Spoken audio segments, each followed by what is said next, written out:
ജില്ലാ ആശുപത്രി അടിയന്തരമായി പുനഃസ്ഥാപിക്കുക, ചട്ടഞ്ചാൽ ടാറ്റ കോവിഡ് ആശുപത്രി ഉടൻ തുറക്കുക തുടങ്ങിയ ആവശ്യങ്ങൾ ഉന്നയിച്ച് ജനകീയ കർമ്മസമിതി സത്യാഗ്രഹ സമരം നടത്തി. കാഞ്ഞങ്ങാട് DMO ഓഫീസിന് മുന്നിൽ നടത്തിയ സമരത്തിൽ പ്രതിഷേധമിരമ്പി.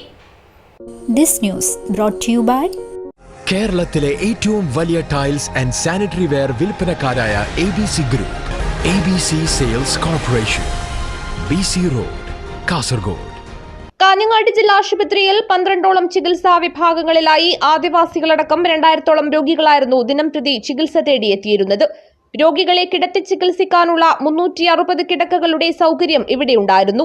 ജില്ലാശുപത്രിയെ കോവിഡ് ആശുപത്രിയാക്കി മാറ്റിയതോടെ സാധാരണക്കാരടക്കം ചികിത്സയ്ക്കായി പ്രയാസം നേരിടുകയാണ്. ജില്ലാശുപത്രിയിലെ ചികിത്സാ വിഭാഗങ്ങളെല്ലാം ഇവിടെ നിന്ന് 30-40 കിലോമീറ്റർ അകലെയുള്ള കാസർഗോഡ്, പെരിയ, ആനന്ദാശ്രമം, പനത്തടി, നീലേശ്വരം തുടങ്ങിയ അനേകം സർക്കാർ ആരോഗ്യ കേന്ദ്രങ്ങളിലേക്കും ഒരു സ്വകാര്യ ആശുപത്രിയിലേക്കും മാറ്റിയിരിക്കുകയാണ്. എന്നാൽ ഇവിടങ്ങളിലേക്ക് പാവപ്പെട്ടവർക്കടക്കം എത്തിച്ചേരാൻ വലിയ ബുദ്ധിമുട്ടാണ് നേരിടേണ്ടി വരുന്നതെന്ന് സമരക്കാർ പറയുന്നു. സെപ്റ്റംബർ 9-ാം തീയതിയാണെന്ന് തോന്നുന്നു കോവിഡ് ആശുപത്രി കാസർഗോഡ് ജില്ലയിൽ സ്ഥാപിച്ചതിൻ്റെ താക്കോൽദാനം കഴിഞ്ഞ് ഇത്രയും നാളായിട്ട് അവിടെ പ്രവർത്തനം ആരംഭിച്ചിട്ടില്ല. കാരണം പറയുന്നത് അവിടെ ഡോക്ടേഴ്സിനെ എടുത്തിട്ടില്ല. നമുക്കറിയാം, ഒരു ആശുപത്രി തുടങ്ങുമ്പോൾ അവിടെ ഡോക്ടർ വേണമെന്നുള്ളത് അറിയില്ലേ? അതറിയാമായിരുന്നല്ലോ. അതറിയാമായിരുന്നിട്ട് എന്തിനാണ് ഈ സാധാരണക്കാർ ഇപ്പം നമുക്ക് കോവിഡ് വരുമ്പം വലിയ പ്രശ്നങ്ങളുള്ള ഗുരുതരാവസ്ഥയിലുള്ളവരെ ചികിത്സിക്കാനുള്ള സംവിധാനം ഇപ്പോഴും കാസർഗോഡ് ജില്ലയിലില്ല.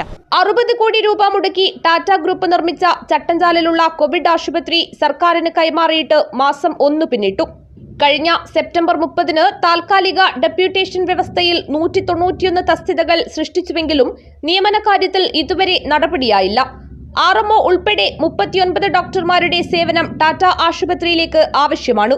ജില്ലയിൽ രോഗികളുടെ എണ്ണം അനുദിനം വർദ്ധിക്കുമ്പോഴും മരണനിരക്ക് ഉയരുമ്പോഴും സംസ്ഥാനത്തെ ആദ്യ കോവിഡ് ആശുപത്രി നോക്കുകുത്തിയായി മാറിയിരിക്കുന്നു. കോവിഡ് ആശുപത്രി അടിയന്തരമായി സജ്ജമാക്കി കാഞ്ഞങ്ങാട് ജില്ലാ ആശുപത്രി പൊതുജനങ്ങൾക്ക് തുറന്നുകൊടുക്കണമെന്നാണ് കർമ്മസമിതി ആവശ്യപ്പെടുന്നത്. സത്യാഗ്രഹ സമരം കേരള വ്യാപാരി വ്യവസായി ഏകോപന സമിതി സംസ്ഥാന വൈസ് പ്രസിഡന്റ് അഹമ്മദ് ഷെരീഫ് ഉദ്ഘാടനം ചെയ്തു.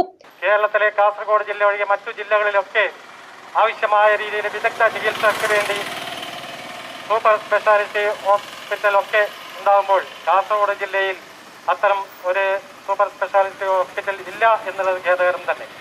ആ സമയത്താണ് ടാറ്റ കമ്പനി കാസർഗോഡ് ജില്ലയ്ക്ക് ഒരു കോവിഡ് ഹോസ്പിറ്റൽ അനുവദിച്ച് ഗവൺമെന്റ് ഞങ്ങൾ ഇവിടെ നിർമ്മിച്ചു തരാം എന്ന് പറഞ്ഞത്. Ambalathara Kunhikrishnan, C. Yusuf Haji, Kunhikannan Kakkanath, CA Peter, Muhammad Aslam, Pavithran Thoyammal, KV Ramachandran, Munisa Ambalathara എന്നിവർ പങ്കെടുത്തു.